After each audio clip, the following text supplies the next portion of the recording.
Hello, V family. Hi. We are in another episode of In the Zone. All right. As you know, VCon is just around the corner, a few more days. And all of you would have seen the unveiling of the logo. And the theme this year at VCon is Lead to Inspire, Inspire to Lead. So you guys, I am sure you guys are busy getting your stuff ready with your team to come over to Penang, Malaysia for the VCon. But today,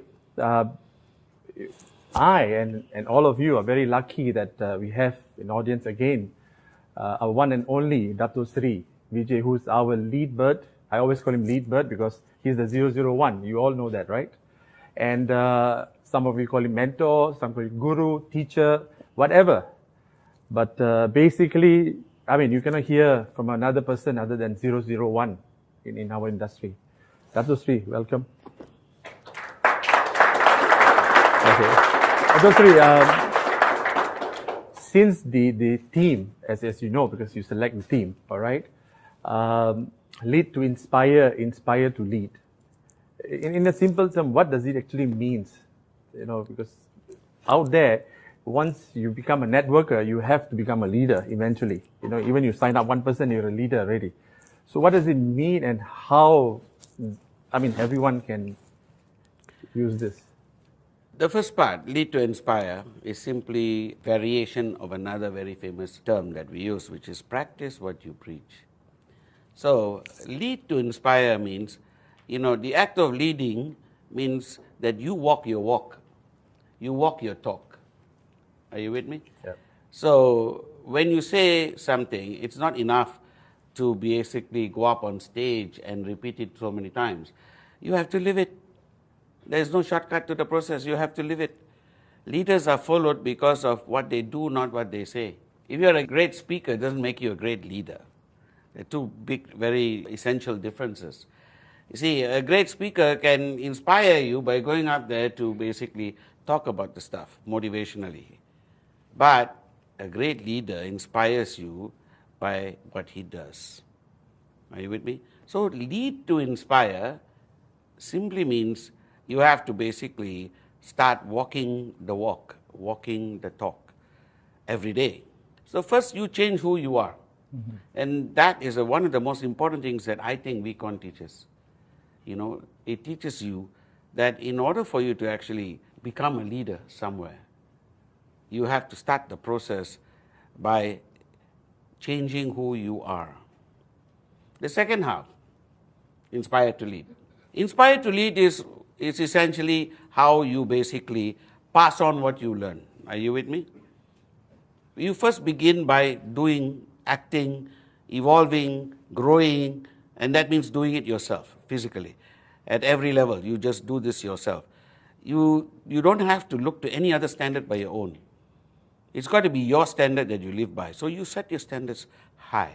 Because ultimately, there is no one. You see, a leader is defined as a leader by what he does when no one is looking. Now here, I am drawing a very clear line between a leader and a politician. There are politicians out there whose only job is to make sure that they do the right things when everyone is looking. Are you with me? But a leader becomes a leader by definition when he does it when no one is looking. And there's always someone looking, you know. Here's the critical point. As a leader, you come to terms with the fact that there's always someone looking. And, you know, he's looking from up there, so to speak, and sees you in the darkest corners of your heart. So what is there to hide? That's the first thing you have to come to terms with as a leader. Then you do what you do, whether you do it in the four corners of your bedroom or whether you do it out in open air in front of everyone else. That's a definition. Are you with me? So that's why you lead to inspire. Inspire to lead. Now, how do you go out there and send this message to others? In order to inspire, everyone out there who basically comes to see you, regard you as a leader, they have to look upon what you have done, what you are doing, and what you are going to do. Are you with me? These are the three things that define you as a leader. And they're identifying that. They're looking at that. This is no different from, children per se. They look at the exact same thing. Are you with me? All the lectures in the world doesn't help. You can tell your children, for instance, not to drink, till the cows come home. You can tell them every day, don't drink while you're holding a beer. Yep. It just doesn't work. Are you with me? If you're holding a beer, teach them not to get drunk. That's a different thing. Are you with me? All right. So again, it's all about action. So lead to inspire, inspire to lead is the defining base of how action defines who you are, and your action also defines who your leaders are.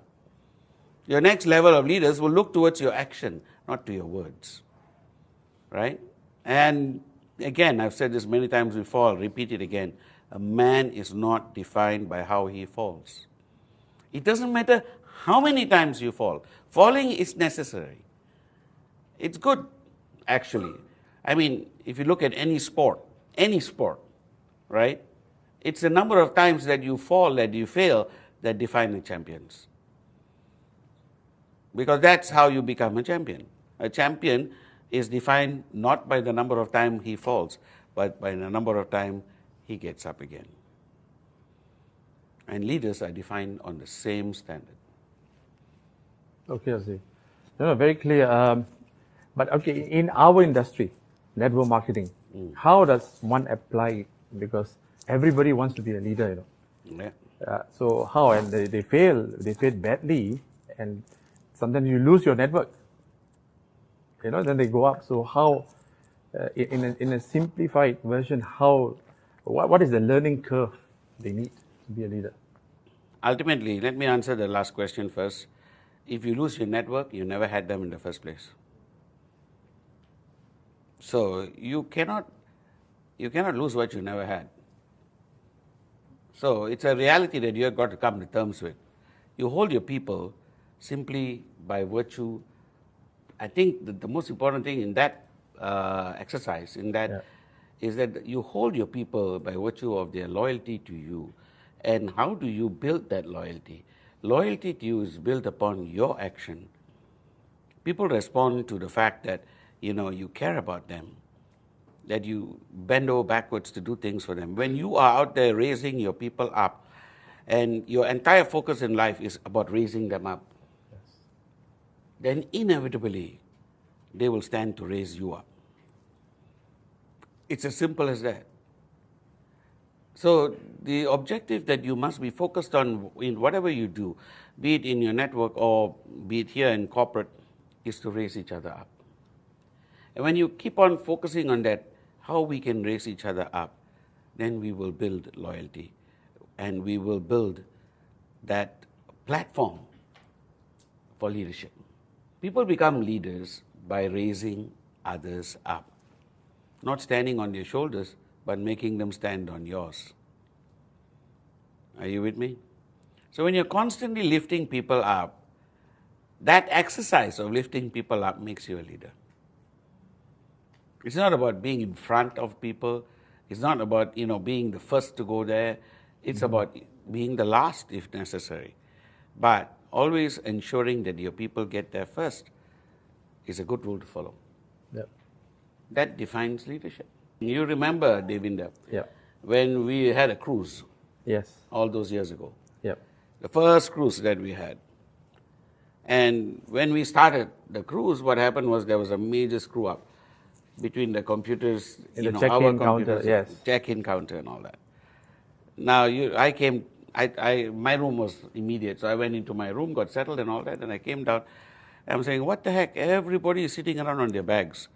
Almost the entire, ship is already loaded up. Correct. And they're waiting to leave the port, but everyone's sitting on their bags, packed all over the lobby, and no one's moving to the rooms because there's this major screw-up between us, our login processes and theirs. So you remember what I did? Yes, very clearly. Dato Sri, all his sleeves, came to the reception, and you start doing, because the computers are down, doesn't mean end of the world. And he said, okay, let's get it down. And I remember the rest, that time, the V partners also, because you came, they have, of course, monkey see, monkey do lah. Basically, that's what our industry is.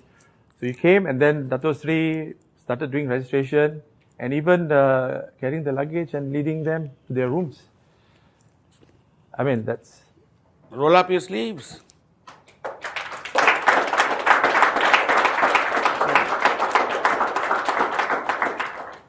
So that is going back then, so nothing's changed. So leading by example, that's basically. Thank you, Dato. Yeah, we have a couple of questions. I think Nalini, first question. Dato Sri, checking myself, checking in with myself is an act of awareness. However, being aware or mindful of my actions is very difficult. What would be the best way to check ourselves so that we can live our lives close to our ideals? Please advise. Thank you. Good question. And it's interesting to define the difference. Checking yourself and checking in on yourself. They're two different things. Checking yourself is essentially, trying to understand where you stand at any given time. Are you with me? So checking yourself is like basically going in or passing a mirror somewhere and you're checking yourself. So that's a physical checking. Is my hair combed? Is my tie straight? For the ladies, is my hair, not fallen backwards? Or the bun okay? All that. So the checking yourself is a physical process, but checking in on yourself, checking in on yourself is a habit. And that's, again, defined by time. So checking in on yourself is that process that we refer to as the sphere of silence. A daily practice. All right, my first book was all about that. Mauna, or sphere of silence, is checking in on yourself.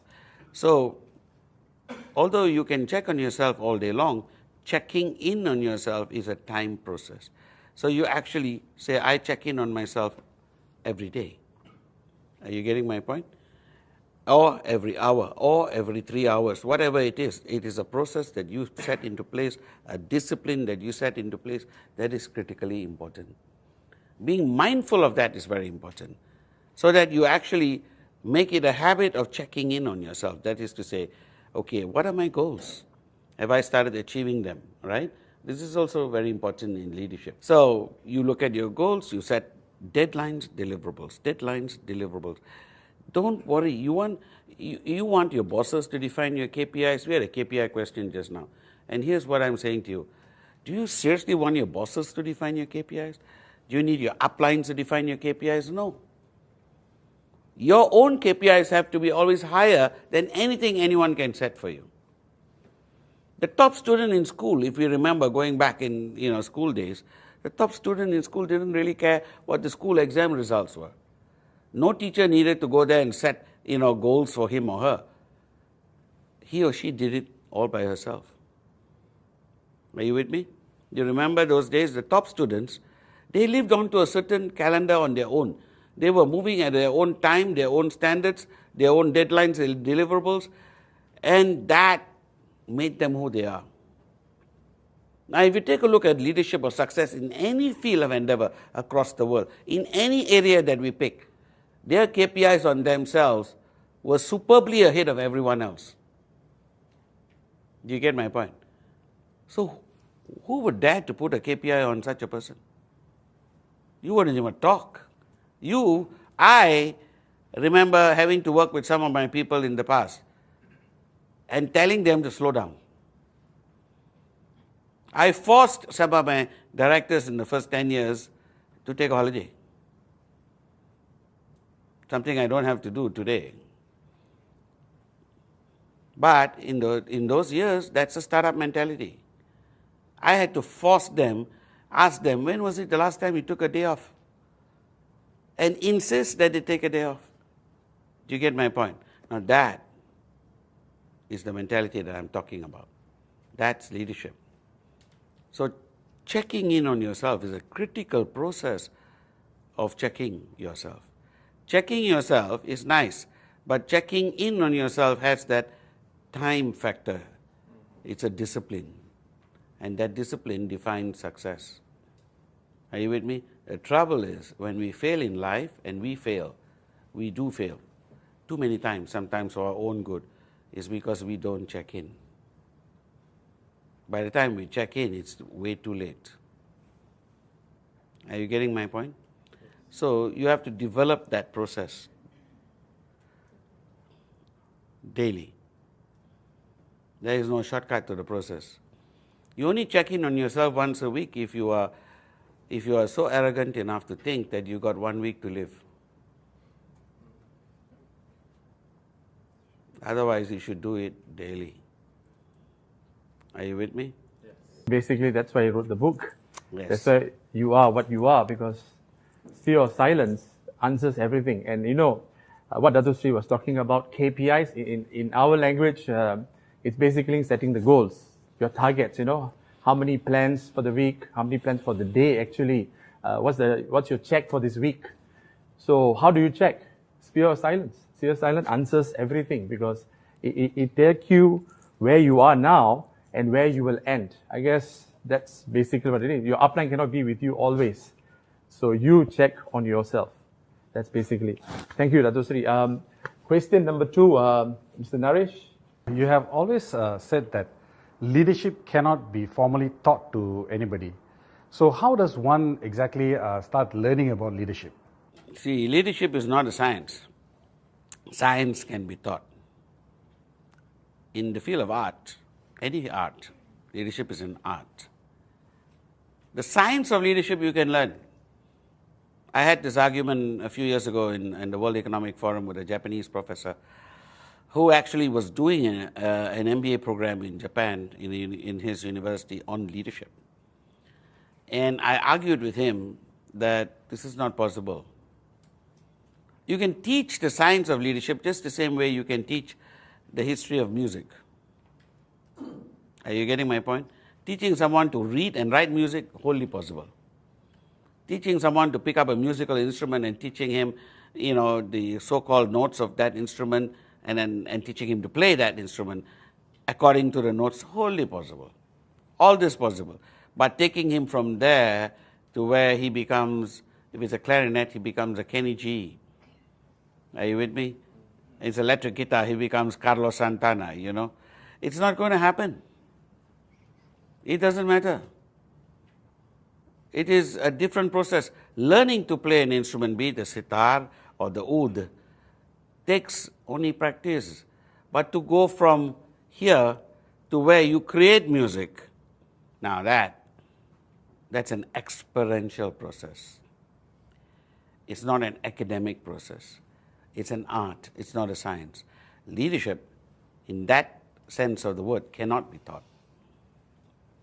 Can teach you the fundamental building blocks, but for it to actually take effect where you become a leader, now that process is experiential. Experiential means it can only be learned by practice. Are you with me? Yeah. Can you learn the science of football? No problem. You can learn it very fast. All the rules, regulations, everything is there. Are you with me? That's the science. Knowing, you see, referees know the science of football better than any footballer. They have to actually go through academies to understand all of the various rules and regulations down to his finest point. But that doesn't make them players.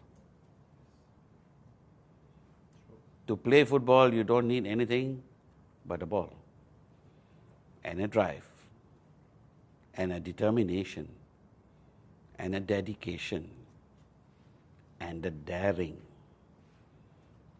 Are you with me? And all of these are experiential. So leadership is that. You have to fail, you have to fall, and you have to get up again.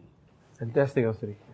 Very true. So actually we come to the end of this session. Guys, come to Recon when you want to hear more from our teacher, mentor. But you know, this leadership, we cannot take it for granted. Just because you are upline and you have X amount of people under you, okay, that's it. No, it's a lot of work, because you can break your team if you do not practice it correctly or you don't walk the talk. You cannot just instruct people and all that. So guys, I look forward to seeing you in VCon Penang, all right? It's going to be an amazing VCon as usual, of course, because Dato Sri is there, and the rest of the V partners. So guys, tune in for the next episode coming soon, but before that, come to VCon. See you. Thank you, Dato Sri. See you at VCon.